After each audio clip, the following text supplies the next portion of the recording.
Hello, my name is Miguel Juarez. I'm a doctoral student in history at UTEP, and I'm also an associate librarian, archives and rare books at the University of North Texas in Denton.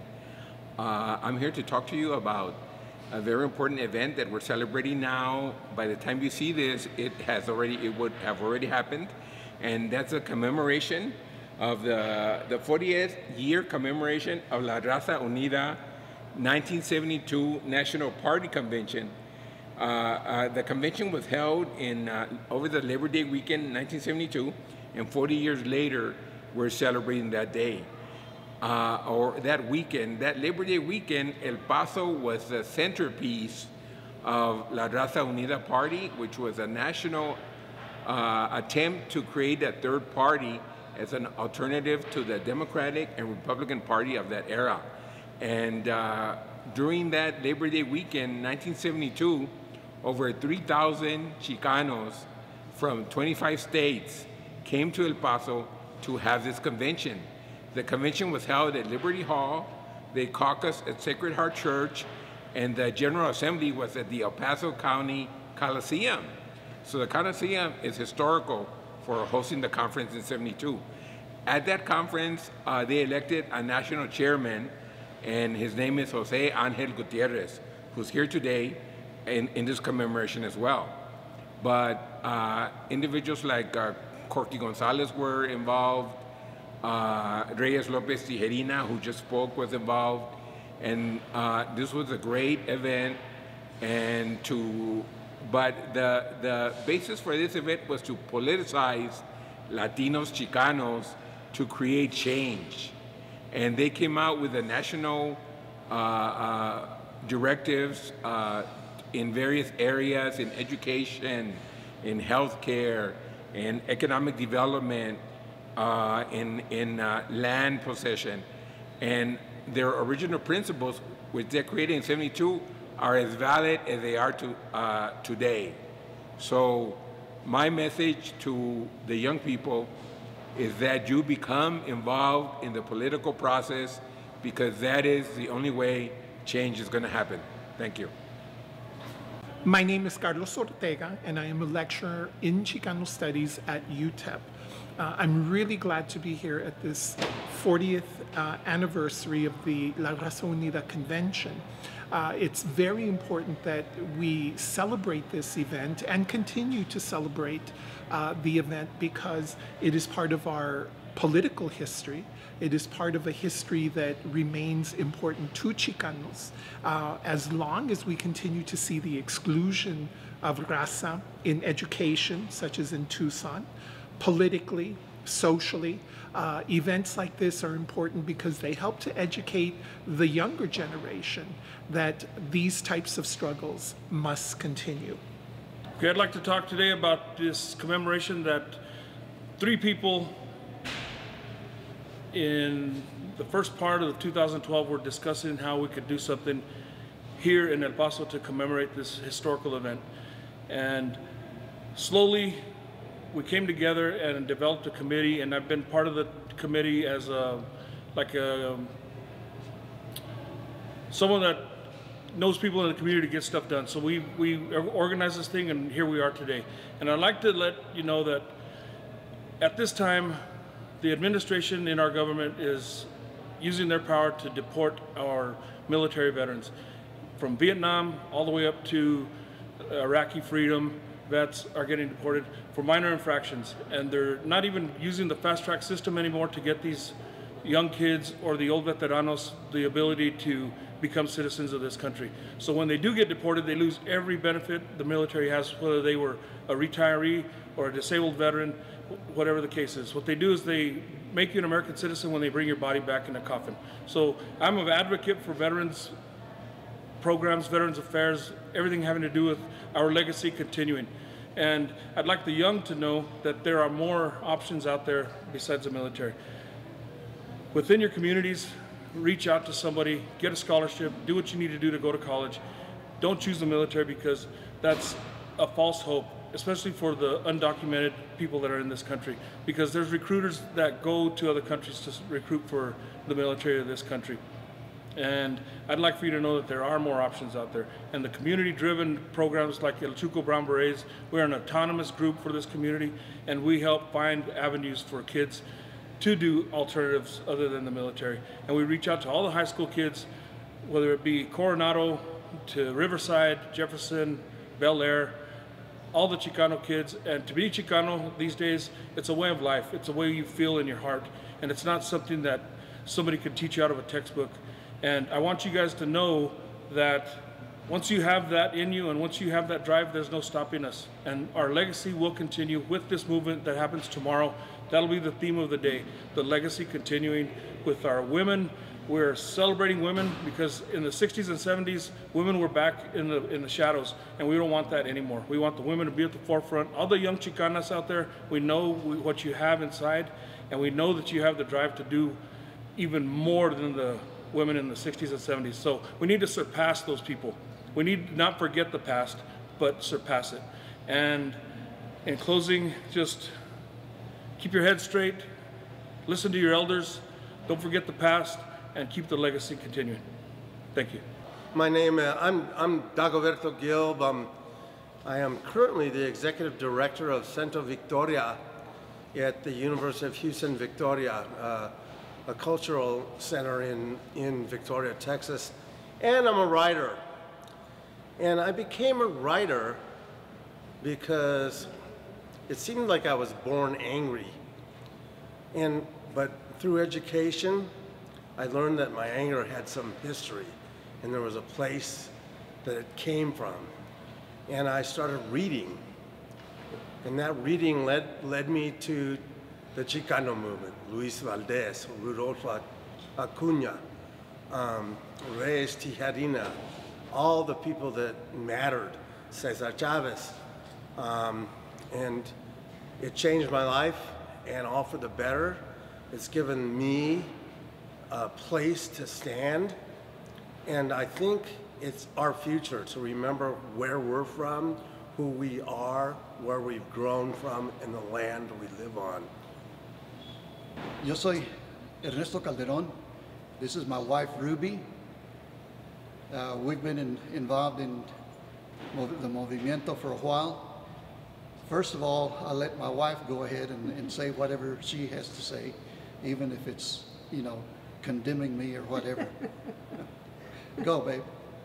Bueno, mucho gusto de estar aquí en El Paso y yo estoy muy orgullosa de toda la raza, las chicanas, las mexicanas, bueno, como nos quieren decir, pero es muy importante que le digamos a nuestros hijos, bueno, tenemos 2 nietos, y que toda la gente sepa que esta reunión es para todos, no nomás para los chiquitos, toda la gente, todos los que viven aquí, donde quiera, que sean mexicanos, que sepan que es un partido para todos, especialmente para que tengan ánimo para levantar a la raza y educación y todo lo que el anglo no nos da oportunidad para eso.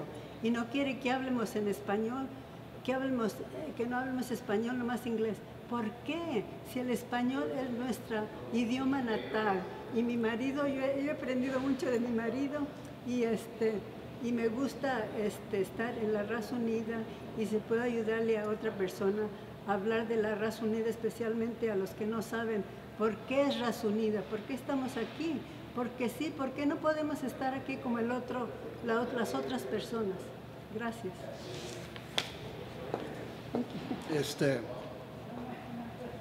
Da un placer que no se puede explicar tomar parte en esta reunión. Nosotros estuvimos en los primeros de la Raza Unida en Waco, Texas. Fui el encargado del condado de McLennan, que es el county seat de la ciudad de Waco.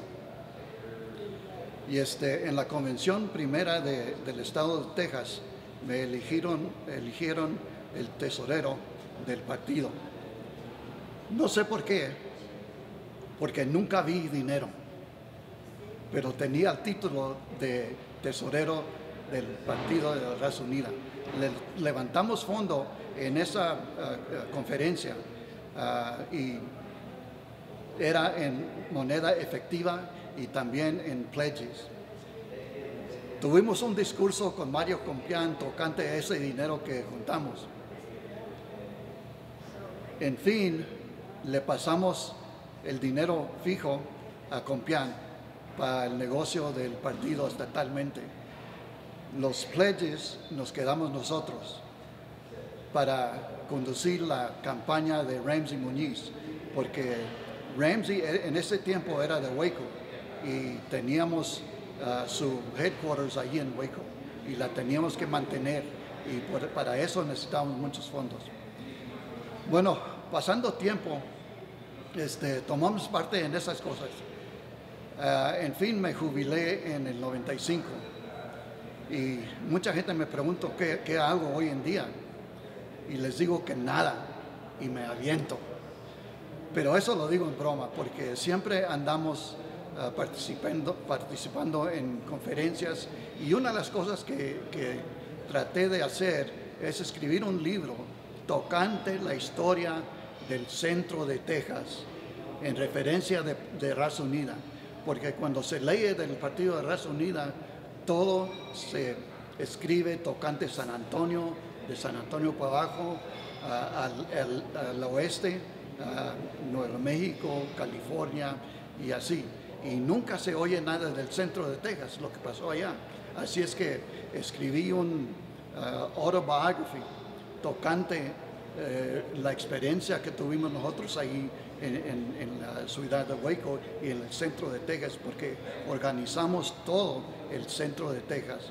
Fuimos hasta Houston, de Waco hasta Houston, al este, y luego desde Waco hasta Lubbock, al oeste. Así es que andábamos por todo el estado. Al norte fuimos hasta Denton, a Dallas, a Fort Worth, Corsicana, Mejía, todas esas ciudades. Y nos ha dado mucho orgullo haber participado en esa historia de nuestra historia, ¿verdad? Porque es muy importante, y no escribí el libro solamente porque creo que lo que yo hice o lo que hicimos nosotros en el centro de Texas es muy importante, porque sí es, pero lo hicimos primariamente para documentar esa historia.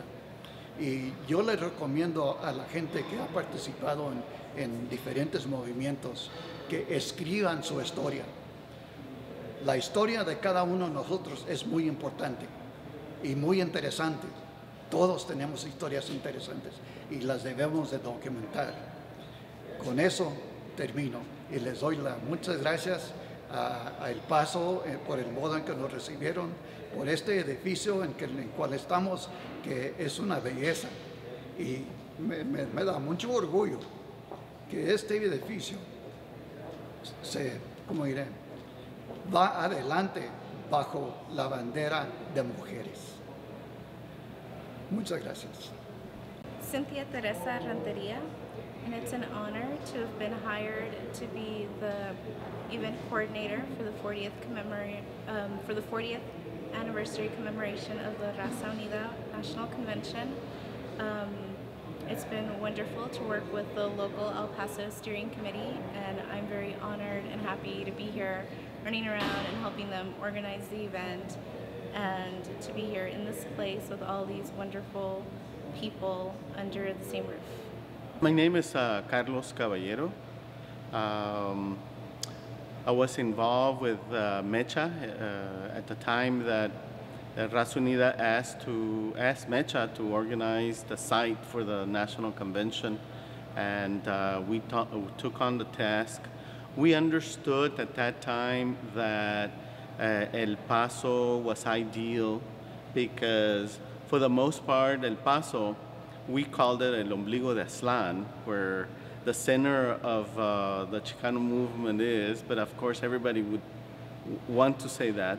But anyway, we thought that it was the neutral ground for the various groups that were emerging at the time, Jose Angel, Reyes Lopez Tijerina, and Corky, and El Paso having none of those leaders heavily influencing El Paso. El Paso would be the neutral ground to have, an ideal to have the national convention. And of course we had El Coliseo, the Coliseum, to have it in. We had to act very, very quickly amongst all the other stuff that we were doing, but we did. We were very young at the time. At the time I was 19 years old and heavily involved in Mecha. Had already been involved in a lot of things, walkouts at the high school and organizing food drives, anything that we could get into. And so with that in mind, I come back to possibly asking those young folks that may be viewing this, why is this important? This convention is not so important as a reunion for us, as it is reconnecting and thinking about what worked and what propelled everything that happened from La Raza Unida on. I became very politically active and I continue to be very politically active. And I ask those young folks at the university level or at the barrio that you look at what's going on. You look at what the future is in store for you. You look at what you are doing personally. If you drive around your barrio and you see poverty and you see misery and you see vatos locos strung out and nothing happens, you don't get disgusted, angry, or you feel pity, then there's something's wrong. Something's terribly wrong. Or you have become desensitized. You have become hardened by what you see. And maybe you truly believe there is no discrimination. But some time ago, when, and you remember I got involved at the age of 19, some time ago at the age of 45, I was in San Antonio, and we were talking about El Movimiento, that the Movimiento continues, and don't think of El Movimiento as La Raza Unida, think of El Movimiento as an attitude, as a consciousness, and that it must continue, the struggle continues for justice and equality. And we were sitting at a restaurant, and some gabachos in back of us, some Anglos, were hearing our conversation. They became louder than we were, so we can hear them. And these were gabachos, well-to-do, wealthy businessmen, and they said something that to this day I remember, and it makes a point at where we should really, what we should really do. They said, we used to own blacks. We used to own Mexicans. Now we don't, but we rent them. Now we rent them. We don't have to pay their housing. We don't have to pay their food. We take them on for a few hours. We still pay them misery, and they have to go home and take care of themselves. And that is very true. Los gabachos rent us. We are provided substandard education. We are provided